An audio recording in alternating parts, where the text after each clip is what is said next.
Účasť politikov v kauze prospekárskeho nadobúdania bytov sa netýka iba našej metropoly. Pavol Crkoň zo strany Smer, ktorý kandiduje na funkciu primátora Púchova, si tiež chcel prilepšiť na úkor mesta. Od mesta získal nový trojizbový byt v tomto dome. Byty boli od začiatku určené na odpredaj a stávané boli so štátnou dotáciou. Ich noví majitelia ich však nemohli predať skôr než o 10 rokov. Pavol Crkoň to porušil a mesto žiadalo vrátenie zľav vo výške 30%. Bez vyzvania podal podnet rovno na súd o vrátenie tejto dotácie.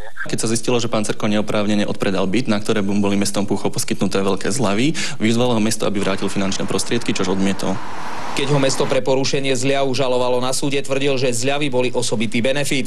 Krajský súd v Trenčíne a dokonca aj Najvyšší súd pred 3 rokmi potvrdili nárok mesta a Pavla Crkoňa zaviazali k vráteniu peňazí. Neuvedomil som si, že i keď v ňom bývam 11 rokov, formálne som ho vlastne kúpil s podpisom tej zmluvy.